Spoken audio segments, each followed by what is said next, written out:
Olá! O programa Opinião de hoje vai falar de um tema que interfere na vida de todos nós, a superlotação nos presídios. Um problema de vários países, incluindo o Brasil e, é claro, o estado de Goiás. Especificamente, nós vamos falar sobre a superlotação na CPP.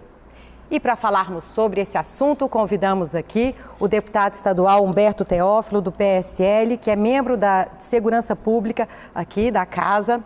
Também o promotor Marcelo Celestino, ele que é o responsável pelo monitoramento da segurança pública do Ministério Público, e também Maxwell Miranda Neves, que é o presidente do Sindicato dos Agentes Prisionais. Desde já nós agradecemos a presença de vocês aqui, pessoas de peso e pessoas especialistas nesse assunto. Eu vou começar com o promotor, que é sobre essa questão da superlotação. Marcelo Celestino, a capacidade da CPP, que era de 1.400, já está no dobro, né? Quase 3.000 ou mais de 3.000 presos hoje na CPP. É uma bomba relógio que pode explodir a qualquer momento, e essa explosão, ela se dá em fugas e em rebeliões? Sim, é um prazer estar com vocês aqui hoje. A Casa de Prisão Provisória é uma unidade prisional que foi construída para 800 presos. Tiveram alguns puxadinhos, algumas ampliações pequenas, e em 2015 ela estava com cerca de 1.800 presos e houve uma limitação judicial em 1.460, e desde 2015 que essa limitação não vem sendo obedecida. O Estado de Goiás sempre tentando recorrer dessa decisão e nunca apresentando nenhuma proposta para poder solucionar esse problema. Nós vimos tentando buscar soluções para essa superlotação. Em outubro do ano passado, estava em 2.900. Eu ingressei com habeas corpus coletivo pedindo que fosse colocado em tornozeleira eletrônica cerca de 1.000 presos que estavam com excesso de prazo de prisão. É bastante proveitoso utilizar esse espaço aqui hoje para esclarecer o seguinte: a Casa de Prisão Provisória ela é destinada a presos provisórios. A regra é de que a prisão ocorra após a condenação. Claro. A exceção é a prisão antes da condenação, motivadas por dispositivos no Código de Processo Penal que prevê o cabimento da prisão preventiva. Ou seja, antes de ser julgado, né? Ninguém foi julgado ali ainda. E o contrassenso que está acontecendo é que presos que ficam na Casa de Prisão Provisória cerca de 1 ano, 2 anos, chega até ficar 3 anos, e depois é condenado a regime semiaberto, vão para a rua. Ou seja, depois de condenado, ele fica solto, e antes de condenado, ele está preso. Isso é uma inversão. Então, isso é decorrente da cultura do aprisionamento. Existe essa cultura do aprisionamento. A pessoa comete um crime, tem que ficar preso provisoriamente, e isso vai tornando esse inchaço. E só para esclarecer, como você disse, que é motivo de rebeliões, nós tivemos uma rebelião no dia 1º de janeiro de 2018, motivada por superlotação carcerária. Na CPP. Na colônia do semiaberto, que tivemos 9 mortos. Essa rebelião foi provocada por uma superlotação carcerária. Existia nessa unidade uma cela de 64 metros quadrados com 150 presos, com 3 dias faltando água. A gente vai até colocar fotos agora, promotor, a gente tem uma foto aí, vai colocar justamente mostrando até a questão das redes. Eles têm que colocar redes, são lençóis, na verdade, não são nem redes, né? Antes fossem redes, para conseguir caber, né? Assim, tá certo, são pessoas que serão julgadas, mas também tem que ter a questão humana, né? Não é nem um pouco, nem animal a gente faz isso, né? Bom, como eu disse, eu entrei com esse habeas corpus coletivo com base no entendimento do Supremo Tribunal Federal, que foi naquele habeas corpus das grávidas, ou seja, com a previsão constitucional, mas infelizmente o Tribunal de Justiça assim não entendeu.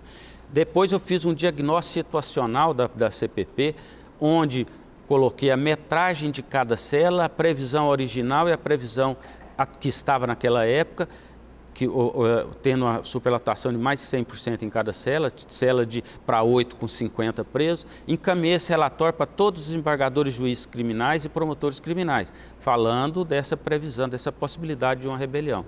Não surtiu efeito, tive que entrar com a ação civil pública, recebemos o pronunciamento judicial, que depois foi cassado pelo Tribunal de Justiça. Bom, e falando em rebelião, assim como essa que o promotor lembrou, tivemos também em abril desse ano uma fuga. Nós vamos até colocar algumas imagens aí dessa fuga, onde 9 detentos fugiram. Alguns foram capturados e um deles, ou talvez até o mais perigoso ainda, está foragido. E eu vou conversar sobre esse assunto com Maxwell. Essa questão é muito grave, né, Maxwell? Já que os agentes estão ali tentando, são poucos agentes para muito preso, né? É muito grave, o número de agentes prisionais é muito pouco. Aquela ala onde aqueles presos fugiram, que estava com arma de fogo, que tem que ser investigado como ele adentrou ali dentro do presídio, tinha 409 presos. O DEPEN recomenda que deveria ter no mínimo 80 agentes prisionais ali naquele momento. E tinha apenas 3 agentes vigilantes temporários trabalhando naquele bloco. Entendeu? Então é super lotado, tudo sobrecarrega em cima do agente prisional, a ineficiência do Estado cai nas costas do agente prisional, do servidor temporário, e precisamos de concurso público. O Estado elaborou agora um concurso com 500 vagas, é muito pouco. Terminando esse concurso, a gente vai lutar para que tenha mais concurso público. E nas imagens, né, Maxwell, a gente vê a fragilidade ali, o agente levantando as mãos, indefeso, não tem como, aquele tanto de gente, né, saindo. Houve falha? Vocês apuraram? O que aconteceu depois? Não podemos condenar os temporários porque eles não passam por treinamento. Ele tem 2 semanas de treinamento, a maioria não conhece nem armamento de fogo, não efetua um disparo no treinamento. Então não podemos cobrar de quem não foi instruído para fazer o trabalho dentro dos procedimentos operacionais do sistema prisional. Se fossem agentes prisionais qualificados, preparados, com certeza teria evitado aquela fuga, apesar da superlotação. E mesmo assim haviam só 3 agentes no momento? Infelizmente tinha 3 agentes, inclusive 2 tinham os problemas especiais. Um tinha um problema de audição e outro problema de locomoção. É complicado, né? Isso aí tem que ter interferência mesmo, né? Bom, e a gente vê também o desespero de 2 agentes, né, femininas, dentro da sala, elas se trancam, né? E a questão ali, todo mundo preocupado com a sua vida também, né? Exatamente, elas estavam na sala de monitoramento, né, que são as câmeras que vigiam todo o complexo prisional. E o momento de pânico, a gente também não pode condená-las porque, volto a repetir, volto a frisar que não passaram por treinamentos. Hoje o Estado pega pessoas despreparadas e colocam para trabalhar na segunda profissão mais perigosa do mundo. O resultado é isso aí. Somente esse ano temos 47 fugas. Eu estou falando de 47 fugas em unidades diferentes. Só em 2019? Só em 2019. Se você for colocar aí, tem quase 200 presos que foram foragidos. Inclusive, naquela fuga saiu o Taigo, um assassino daquela chacina da Serra da Areia, que matou 4 crianças, entendeu? A Polícia Militar correu atrás, a Polícia Civil investigou e a diretoria penitenciária não deu conta de fazer eles cumprir a lei. Marcelo Celestino, doutor Marcelo Celestino, falou um gancho aqui que é muito importante. O Taigo já era um preso condenado, ele não deveria estar na CPP. Isso que é a minha pergunta, porque se ele já estava condenado, o que ele estava fazendo na CPP? Geralmente, quando o preso está em grau de recurso, né, ele às vezes permanece na casa de prisão provisória. Não deveria, tanto é que nós já pedimos providência no sentido de que essas execuções provisórias sejam feitas na POG, na Penitenciária Odenir Guimarães. Que também está lotada? Também está superlotada.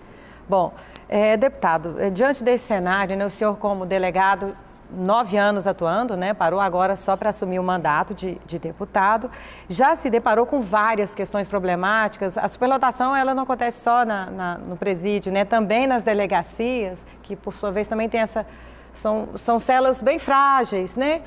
Como que o senhor lidava ali? Porque o promotor falou, não pode levar, não cabe mais. Só que, né, os policiais prendem, levam para as delegacias e o delegado tem que atuar, né? Sim. Olá, Luciana.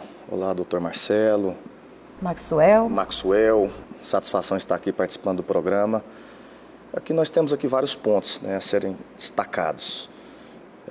Conforme o doutor Marcelo bem enfatizou, que desde 2015 o Estado está sendo acionado e não toma nenhuma providência.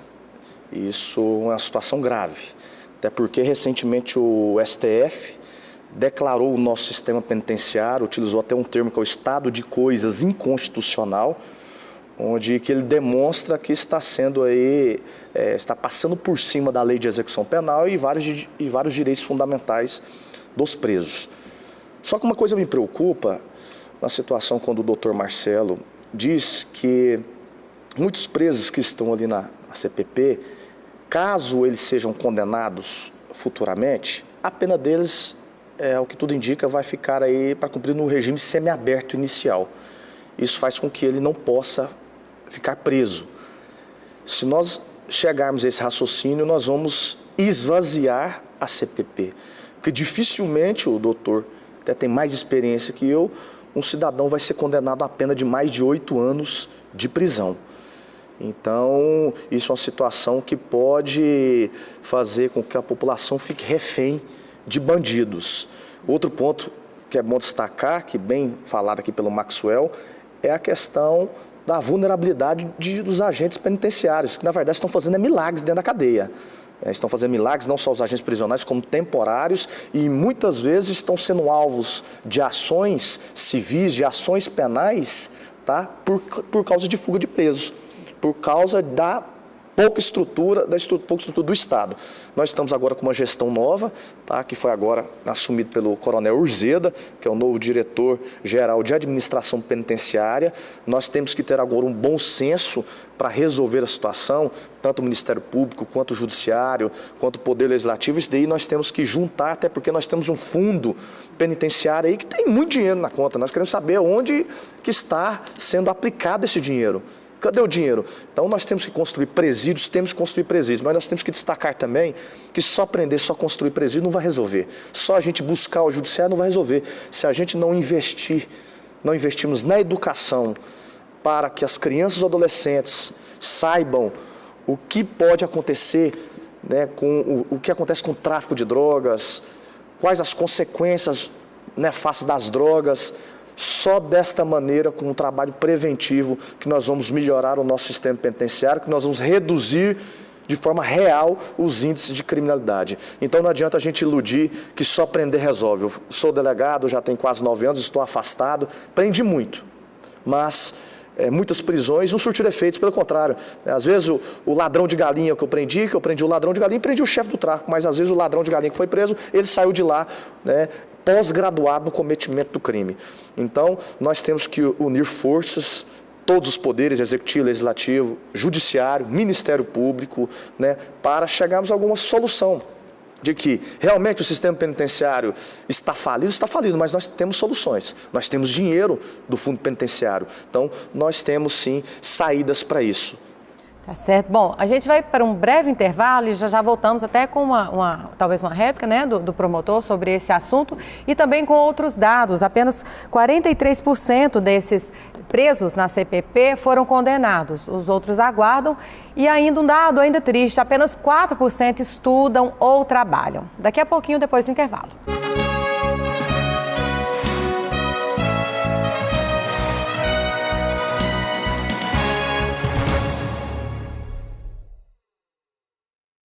Por que a gente precisa tomar as vacinas, se algumas doenças já estão erradicadas no Brasil? Com a vacinação, conseguimos erradicar algumas doenças graves, como a varíola e a poliomielite. Mas isso não significa que estaremos livres delas para sempre. Para que essas e outras doenças não retornem ao nosso país, é importante proteger nossas crianças. E a forma mais segura e eficaz de proteção é a vacinação. E é por tudo isso que está aberta a temporada de vacinação contra a poliomielite e o sarampo. De 6 a 31 de agosto, todas as crianças de 1 a menores de 5 anos de idade devem tomar as vacinas, mesmo as que já tenham sido vacinadas. Procure uma unidade de saúde e não se esqueça de levar a caderneta. Com proteção, as doenças não voltarão. Saiba mais em saude.gov.br/vacinar é proteger.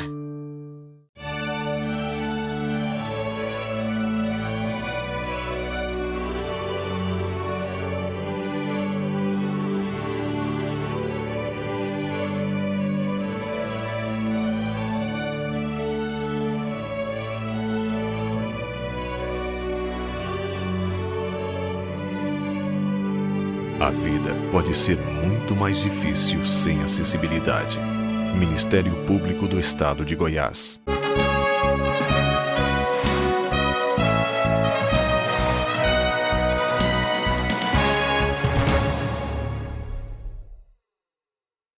programa Opinião volta com o tema superlotação nos presídios, mais precisamente na Casa de Prisão Provisória em Aparecida de Goiânia. Para esse assunto, estamos recebendo aqui o deputado estadual Humberto Teófilo, do PSL, que é membro da Comissão de Segurança Pública, promotor Marcelo Celestino, que é o responsável pelo monitoramento da segurança pública no Ministério Público, e Maxwell Miranda, que é presidente do Sindicato dos Agentes Prisionais. No primeiro bloco, fizemos um panorama da questão aqui no estado de Goiás, que é grave, está superlotado a nossa CPP. A penitenciária Odenir Guimarães também está com a superlotação, mas não preocupa tanto como a CPP.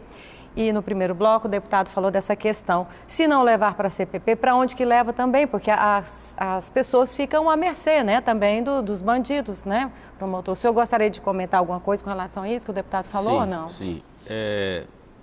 O deputado Humberto disse a respeito dos presos da Casa de Prisão Provisória. Geralmente são crimes que vão ser condenados, se forem condenados, né, a pena de até 8 anos e vão para o regime aberto e vão colocar a sociedade em perigo. Em primeiro lugar, eu não gosto de transferir responsabilidade. A responsabilidade do Estado ela tem que ser cumprida pelo Estado. O Estado tem a obrigação de fazer cumprir a sentença e obedecer às regras da Lei de Execução Penal. Hoje, a Lei de Execução Penal, que é de 1984, ela não é minimamente cumprida. Começando porque não há separação de presos. O preso entra no sistema prisional, não é a autoridade, não é o agente prisional, o diretor da administração que escolhe a cela que ele vai ficar. Ele vai para a triagem, para o núcleo, para a central de triagem, fica geralmente uns 30 dias nessa central de triagem para achar convívio. E depois ele vai para aquela unidade que os outros presos concordaram em recebê-lo. O erro começa aí porque deveria separar o preso ocasional do preso profissional. A separação é só de masculino e feminino hoje? Ou seja, se tivesse a separação por perfis criminológicos, você ia colocar o preso ocasional na cela de presos ocasionais, de presos de baixa periculosidade e destinar as celas de alta periculosidade para presos de alta periculosidade, evitando que tenha o contato e que tenha a profissionalização do preso dentro do presídio. Promotor, mistura tudo na hoje, CPP? Um preso ocasional, por exemplo, um trabalhador braçal, que trabalha um bom de serviço, que um dia chegou na cidade lá e cometeu um crime por uma desatenção, ele é levado para o sistema prisional e lá ele vai cair na mão do crime organizado. Se ele não entrar para o crime organizado, ele pode morrer ou a família dele pode morrer. Ou seja, há uma profissionalização do preso em razão de não cumprir a lei de execução penal. Hoje se constrói presídio de alta periculosidade e coloca preso de baixa periculosidade, ou seja, um prejuízo enorme, que existe presídio de R$5 mil a vaga, existe presídio de R$60 mil a vaga, e gastam dinheiro para construir um presídio alto, onde não sobra vaga para colocar aqueles outros presos de baixa periculosidade.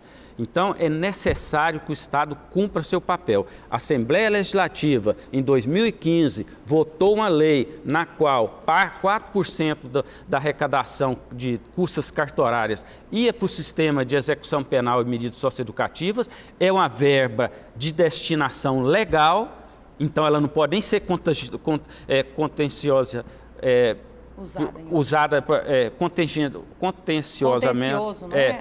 Ela não pode ser bloqueada, ela tem que ser aplicada na forma que ela deveria ser aplicada e não vem sendo aplicada desde 2015. É o fundo que o senhor falou ou não? Eu concordo. Ou é outra verba? Nesse é um dinheiro que é destinado, que é repartido dia dos cartórios. Isso. Que vai uma parcela para o sistema socioeducativo, para o sistema penitenciário, vai para o... vai para a PGE, Ministério Público, Ministério Público, Judiciário. Como eu disse na CEPAG... Mas esse dinheiro não está indo, então? Esse dinheiro está caindo na conta geral do Estado e aplicado de forma de destinação, da sua destinação legal. O dinheiro, o CDCI, poderia estar pagando as contrapartidas dos presídios que estão em construção, que está parado há 1 ano a obra por falta de pagar 10%, ou seja, o dinheiro está na Caixa Econômica Federal. O construtor construiu e ele não recebe porque o Estado não paga R$600 mil, ele não recebe 6 milhões. Sim, não, eu não tenho... Entendeu? Eu concordo com o doutor. E esse dinheiro podia ser utilizado dessa verba. Os casos estão parados, faltando vagas para adolescentes infratores, menores infratores, e o dinheiro não está sendo aplicado. Então a Assembleia deveria exigir do governo que cumpra a lei que aqui foi aprovada. E o dinheiro tem, né, o deputado? Sim. O mais triste é isso, está lá, mas não pode ser usado. É muito triste. Mas o promotor está fazendo já um bom papel, já está acionando o Estado judicialmente. Aqui nós não temos legitimidade para estar acionando, nós temos que estar aqui fiscalizando e cobrando. E isso é uma situação grave que falou, que realmente é um dinheiro, e não é pouco dinheiro, tá, que está sendo destinado. É 4% das custas? E é muito dinheiro, só que é importante a gente destacar também, a lei de execução penal não está sendo cumprida. Ok. A questão de separação de presos, o doutor sabe que isso hoje, na prática, é impossível. Então, com toda sinceridade... O senhor fala, deputado, por causa da questão mesmo estrutural? Estrutural. E com toda sinceridade, eu sou muito mais... hoje, na situação que nós temos que lutar para longo prazo para estar melhorando o sistema penitenciário. Eu sou muito mais o preso daquele modo que ele solto, matando, roubando, traficando. Mas então... esse que o promotor falou, que roubou lá um CD... Era um trabalhador e num deslize roubou um CD e ele mistura ao chefe do tráfico. Mas não fica preso, ele é solto na audiência de custódia. Esse daí você pode ficar tranquilo que ele é solto na audiência de custódia, em 24 horas. Até porque até traficante que é pego com laboratório de drogas está sendo solto na audiência de custódia. Então esses pequenos furtos, esses crimes de pequena monta, em 24 horas estão sendo soltos na audiência de custódia. Que isso é lamentável, essa audiência de custódia, que em 24 horas tem que ser apresentado para a autoridade judiciária e lá, na verdade, uma das perguntas que faz é se ele foi tratado bem ou não pela polícia.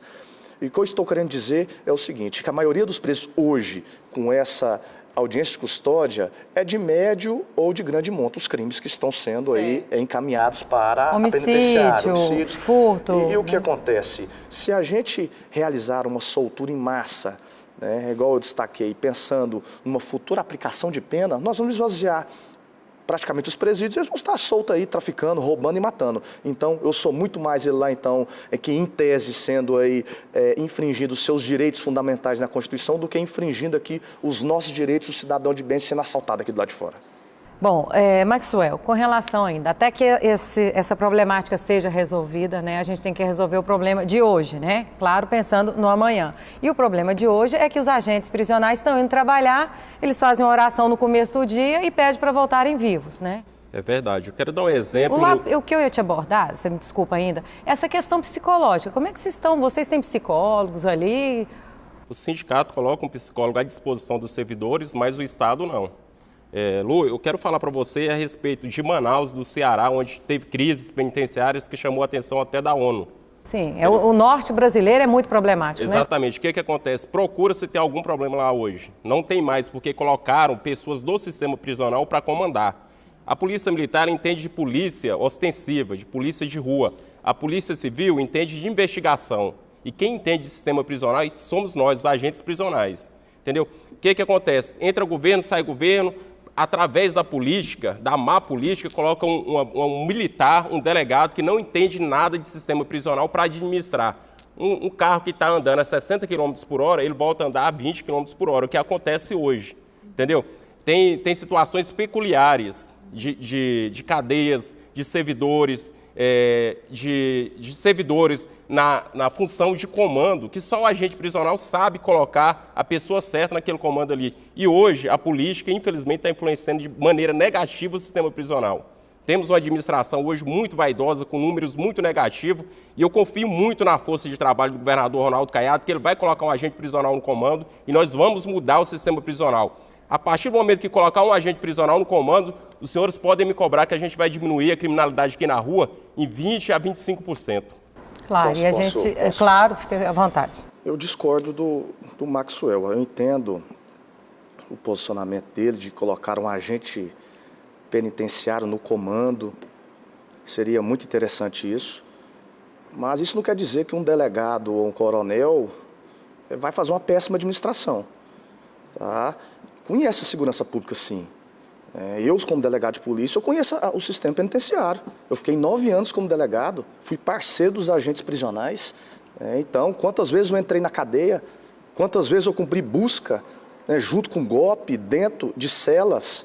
Eu sei da realidade do agente prisional. Isso não quer dizer que eu vou fazer uma péssima administração por não ser um agente prisional, mas eu entendo a reivindicação do presidente da associação, que é interessante, sim, de ter aí no comando um agente prisional, mas isso a gente não pode menosprezar um delegado ou um policial militar que possa assumir. Até porque amanhã um agente prisional pode estar assumindo uma gerência dentro da Polícia Civil, uma gerência dentro da Polícia Militar, e isso eu não vou criticá-lo por ele ser agente prisional.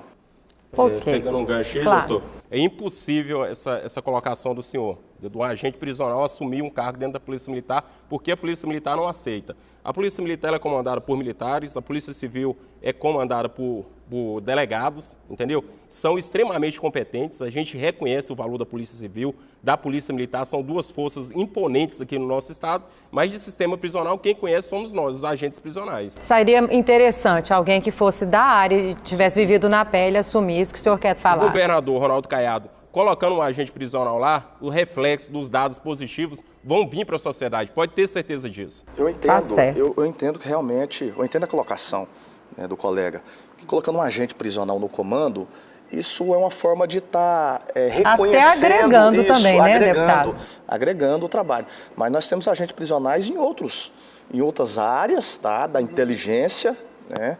O Maxwell sabe, e isso, o que está acontecendo hoje com a classe, está crescendo. Hoje nós estamos, até recentemente, nós entregamos certificado para o GOP, eles têm esse grupo operacional, que é um grupo excepcional, que nem parte deles está em outro estado, fazendo outras operações. Então, realmente, é uma classe que vai crescer muito. Nós vamos ter aí, nós temos uma PEC que é da Polícia Penal, né, Maxwell? É da Polícia Penal, que isso vai dar mais importância a essa classe que realmente merece mais reconhecimento. Mais respeito, também. Bom, independente de ser agente prisional ou delegado, o que a gente quer é que o problema seja resolvido. Nós vamos continuar falando de superlotação nos presídios depois do intervalo. A gente tem também uma fala do advogado criminalista, Dr. Gilles Gomes, sobre essa temática. Ele é vice-presidente da OAB na Comissão de Direitos Humanos e tem também, o promotor acionou a ONU, Organização das Nações Unidas, sobre essa questão da superlotação na CPP. Daqui a pouquinho, está imperdível, depois do intervalo.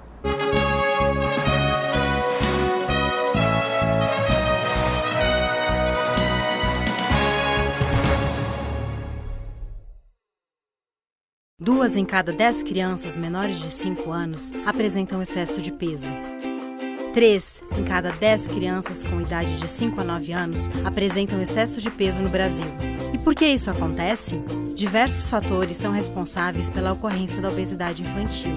Entre eles, destacamos a alimentação inadequada, a inatividade física e os ambientes em que as crianças estão inseridas. E o que podemos fazer para mudar este cenário? A boa notícia é que a obesidade infantil pode ser prevenida.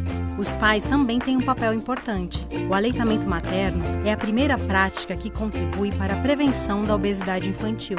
A recomendação é de que as crianças sejam amamentadas exclusivamente até o 6º mês de vida e depois recebam alimentos complementares saudáveis e mantenham o aleitamento materno até 2 anos de idade ou mais.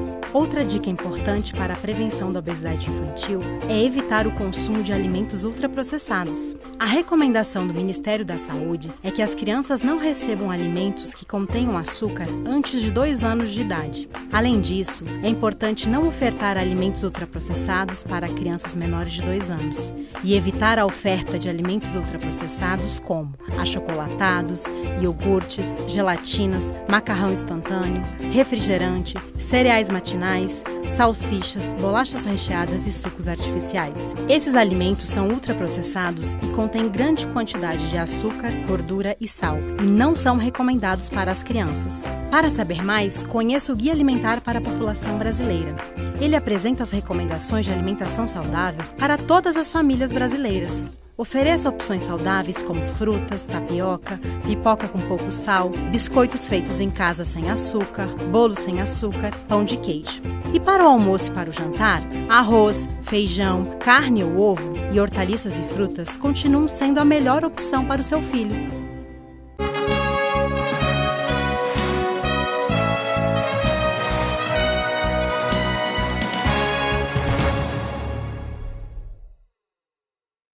O programa Opinião volta com o tema superlotação na CPP, Casa de Prisão Provisória, que fica em Aparecida de Goiânia.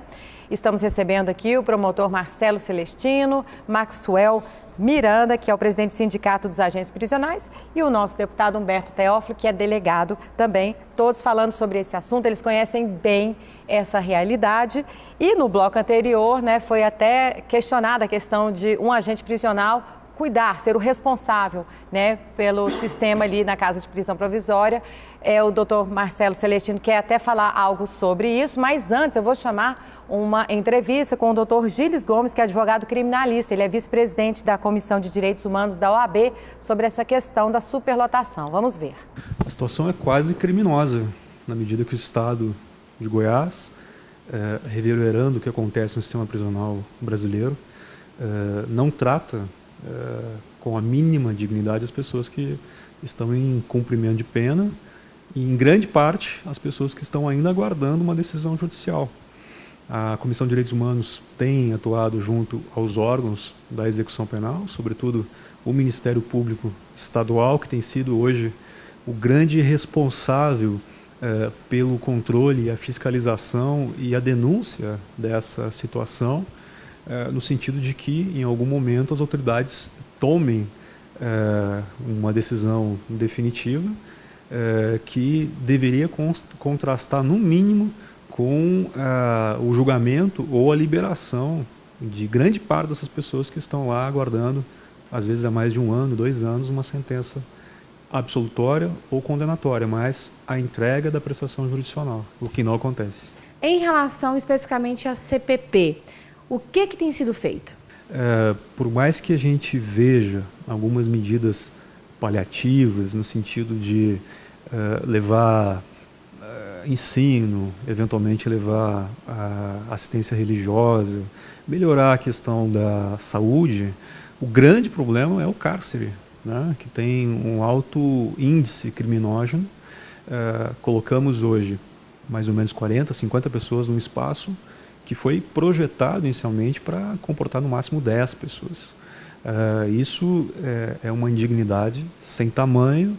A gente trata hoje o nosso preso talvez de forma pior do que os presos eram tratados no medievo. Essa é a realidade. A gente destrói a humanidade de uma pessoa numa perspectiva equivocada de que um dia ela se ressocialize, e faz isso num pressuposto de que é necessário punir. Sim, punir é necessário. Só que o sistema prisional brasileiro hoje mostra que a forma de punição ela está equivocada, e nós, o Estado, na verdade, o Estado, ele está contribuindo para 2 fatores. Primeiro, para organizar as facções criminosas. O grande responsável hoje pelas facções é o Estado. E o segundo fator é basicamente acreditar que essa prisão ela tem algum sentido. Hoje a prisão não tem sentido mais algum, para a grande maioria dos casos. Tá aí, a opinião de uma pessoa respeitadíssima na área, doutor Gilles Gomes, também concordando aqui com os nossos especialistas que tem que ser resolvido, gente. É uma bomba relógio que pode explodir a qualquer momento e todos nós temos sim que ficar preocupados. Não é um problema ali, do preso que está ali, não. É um problema nosso. Bom, doutor Marcelo, o senhor quer falar primeiro sobre essa questão aí? O deputado Humberto disse que prefere os presos lá, suprimindo o direito deles, que suprimindo direitos da sociedade. É muito difícil defender direitos de preso. É muito difícil porque a opinião pública ela já tem um sentimento de que o preso tem que ser depositado sem direitos nenhum. A Constituição Federal, nós temos que ter o respeito para a Constituição Federal. Ela é a principal lei do país, é a que assegura todo ordenamento jurídico nacional. Não há supressão de direitos de ninguém, muito menos de preso. E nós só vamos acautelar os interesses da sociedade a partir do momento que nós realizemos ações para devolver os presos melhor para a sociedade, devolver para a sociedade melhor do que quando eles entrarem no sistema prisional. É a ressocialização. Se não, com a supressão de direitos de preso, você está devolvendo para a sociedade pior do que quando ele entrou. Está devolvendo ele profissionalizado, conhecendo novas técnicas e sem nenhuma perspectiva de ressocialização, ele vai voltar para cometer crime pior do que quando ele entrou. Então, nós temos que cumprir as diretrizes legais para poder devolver o preso melhor do que ele entrou. Assim, dessa forma, nós estaremos acautelando a defesa dos interesses da sociedade. Caso contrário, por não existir prisão perpétua, eles vão voltar pior do que quando entraram. E aí sim, nós estamos colocando a sociedade em risco, e um risco muito grave. E é isso que a gente não quer, né, gente? É o que a gente não quer, que o detento volte pior do que ele foi. Bom, e no começo do mês de agosto, o promotor Marcelo Celestino, ele emitiu uma decisão para o Tribunal de Justiça para não enviar mais, para não mandar mais presos para a CPP. O Tribunal de Justiça suspendeu essa liminar.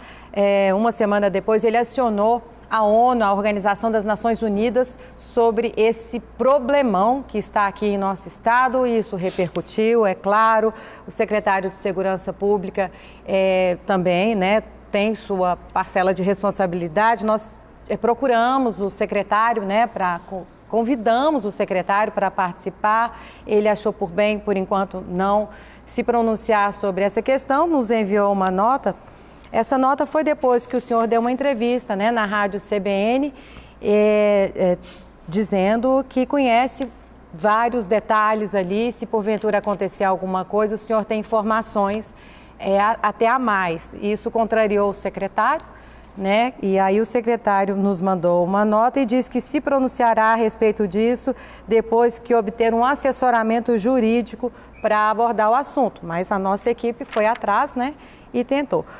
O que o senhor falou que deixou o secretário Rodinei Rocha muito nervoso foi com relação a essas informações, que o senhor teria mais? Não, foi o seguinte, foi uma mensagem privada de um telefone particular para outro telefone particular, que ele tomou conhecimento, não foi destinado a ele, não dei autorização para entregar para ele, mas aí ele tomou conhecimento e levou a público essa questão, porque eu falei, e volto a falar, que o Ronaldo Caiado deveria rezar bastante para evitar que tivesse uma rebelião. Por quê? Numa rebelião, como aconteceu aquela no Pará, a imprensa mundial vai em cima para saber o que aconteceu. E eu falei que eu tinha muitas informações para passar para a imprensa nacional, informações que estão dentro da ação civil pública, informações de que eu estou há 3 anos lutando para poder cumprir a decisão de limitação da casa de prisão provisória, de que entrei com a habeas corpus e não consegui, que fiz um diagnóstico situacional e não consegui, que entrei com a ação civil pública e o governo, no lugar de resolver, ignorando o problema, foi simplesmente a suspensão da ordem, e que eu, então, acionei a ONU, não representando, mas levando a informação de que isso era uma situação grave, que pode eclodir uma rebelião com uma mortandade grande, levei ao Conselho Nacional de Justiça e ao Conselho Nacional do Ministério Público. Ou seja, tudo que eu tenho condições de fazer, eu estou fazendo. Agora, não tenho visto por parte do governo nenhuma proposta para solucionar. Nenhuma. E só para falar como que eu reconheço o trabalho da Secretaria de Segurança Pública, do Dr. Rod, que está fazendo um excelente trabalho, mas deveria ter um pouco mais de visão para o lado do sistema prisional. Hoje, nós temos um termo de ajuste de conduta assinado em fevereiro de 2018 para a construção de um presídio para a colônia de semiaberto, sem nenhum recurso do Estado, com a troca da área da colônia do semiaberto, ou seja, não vai sair um centavo do cofre do Estado. Eu fiz uma proposta de uma parceria público-privada para poder usar a área da Casa do Albergado, que vale em torno de 14 milhões, para permutar por a construção de 3 presídios, não saindo um centavo dos cofres públicos. Esse processo tem 8 meses parado no governo. Então, se tem interesse em resolver o problema sem gastar dinheiro, coloque esses projetos para serem resolvidos de forma rápida. O presídio do Semiaberto não começou porque está há 4 anos para ser feito o licenciamento ambiental do empreendimento que está sendo construído na área onde está a colônia do Semiaberto, e só após o licenciamento ambiental que eles têm condições de captar recursos para construir o presídio nosso. Ou seja, existem ações que podem ser feitas sem aplicação de recursos e vai ter resultado positivo. Então, escudaram na questão da calamidade financeira do Estado para não fazer mais nada. Então, estão usando. Tanto é verdade que na ação civil pública que culminou, né, na proibição e agora a revogação, a Procuradoria-Geral do Estado preocupou tanto em falar do decreto de calamidade financeira que esqueceu de contestar a ação, e é revel.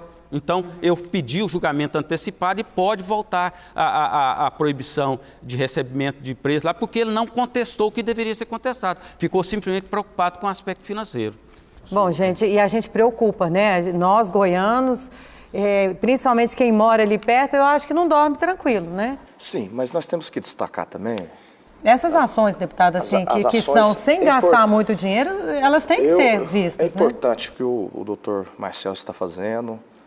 A luta dele é incansável, isso a gente acompanha há muitos anos. Você já acompanha o doutor Marcelo. Só que nós temos também analisar o que nós estamos passando aqui. Recentemente, o governo quitou a folha de pagamento de servidor. Estava devendo salário de servidores. Ainda está. Ainda está devendo em janeiro, né? Ainda fez fez um empréstimo com o Tribunal de Justiça para pagar a folha de servidor. Nós temos aí 8 meses à frente, um governo que de início acabou com a 3ª classe de policiais que recebiam R$ 1.500, tá? Ou seja, fizeram um TAC da gestão passada e agora, querendo cumprir de uma forma de um dia para o outro, é impossível.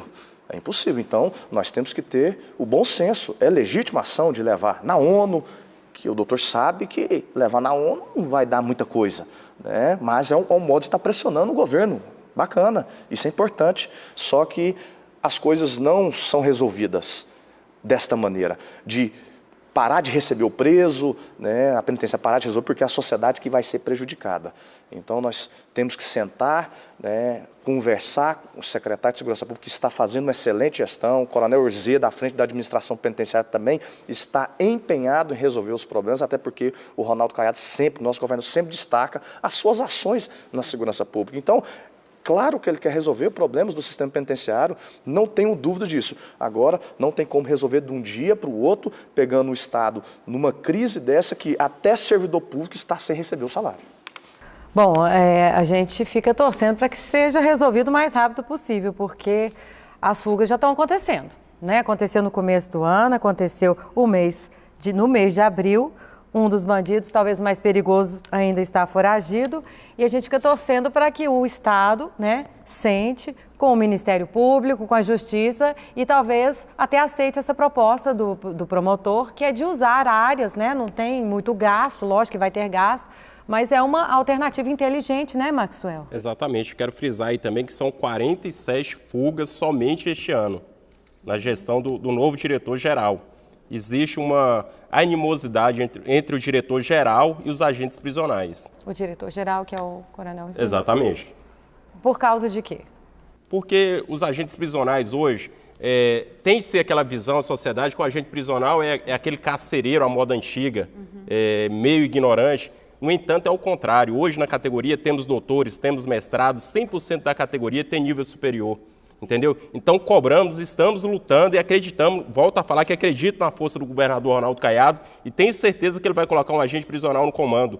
Estou assistindo as entrevistas dele, o governador não fala no sistema prisional. Eu assisti uma entrevista dele ao vivo ontem, ele elogiou a Polícia Civil, que merece o elogio, a Polícia Militar, mas o sistema prisional ele saiu pela tangente, porque os números são muito negativos, não podemos esconder isso da sociedade. A questão da tecnologia, os bloqueadores de celulares estão desligados dos presídios. Você liga a televisão, toda hora você vê um crime. Da onde saiu? De dentro do sistema prisional. aí a culpa fica em cima do agente prisional. Como os bloqueadores, o senhor está falando que os bloqueadores não estão funcionando? Estão desligados há mais de um ano. Da CPP e de todo o complexo prisional. Por causa de quê? Licitação e anteriormente era por falta de pagamento do Estado.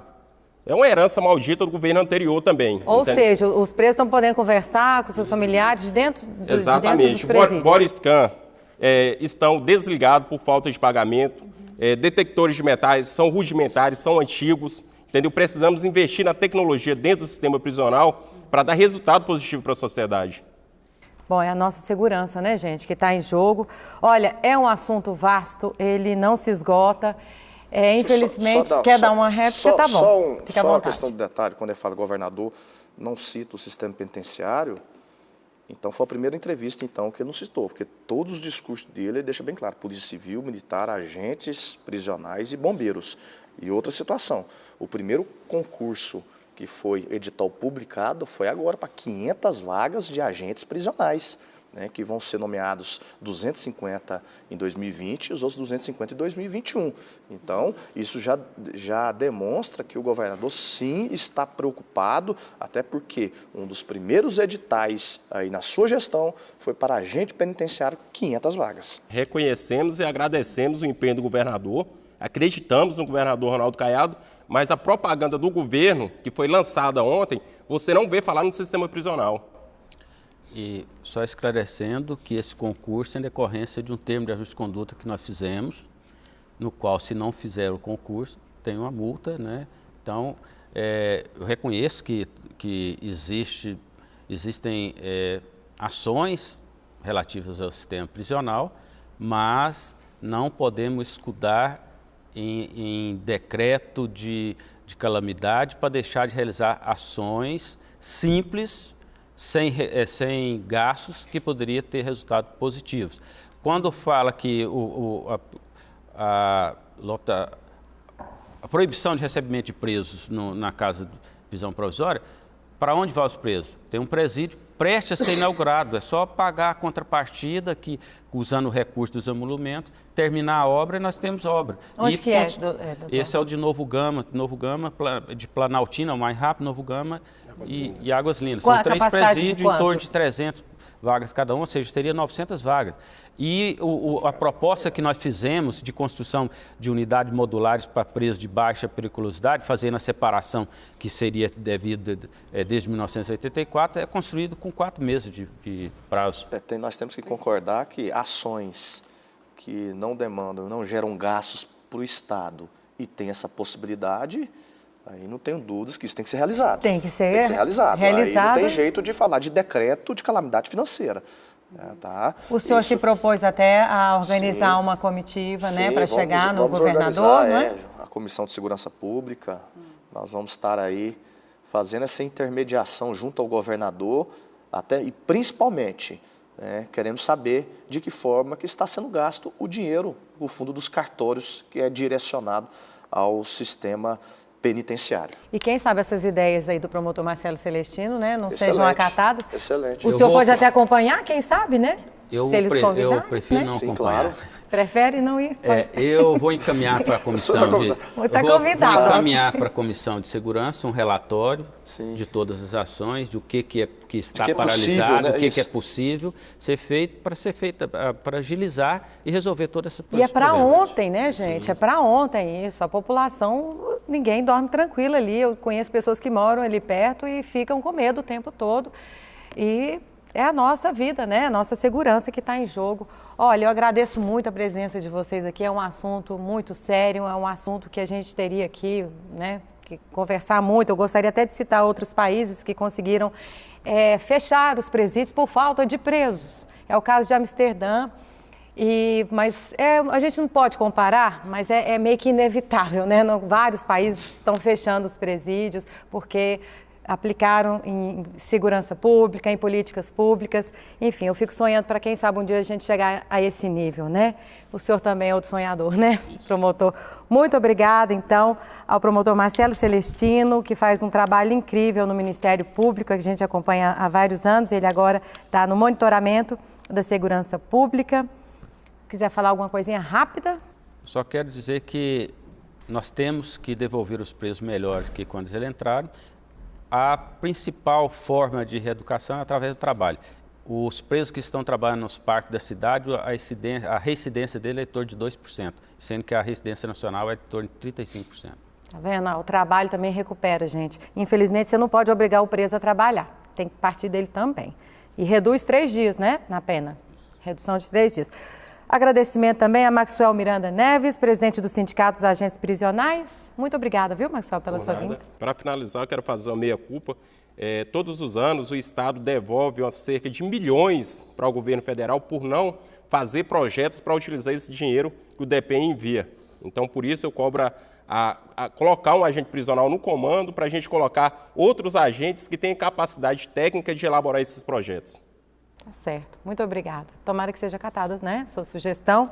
E também um agradecimento ao deputado Humberto Teófilo, do PSL, membro da Comissão de Segurança Pública aqui da Assembleia. Eu que agradeço. Parabéns, Maxwell, na sua defesa enérgica em favor da classe. A classe merece. Tem que ter presidente de sindicato, tem que lutar mesmo a favor da classe. O que ele está pedindo é legítimo. Doutor Marcelo, nós temos que ter um promotor que fica mesmo cutucando, você fala, né? Um promotor ou um delegado fica cutucando, que chega, que cobre, né? Porque se não estiver cobrando, se não estiver cutucando, né? A gente sabe que às vezes, né, demora a resolução do problema.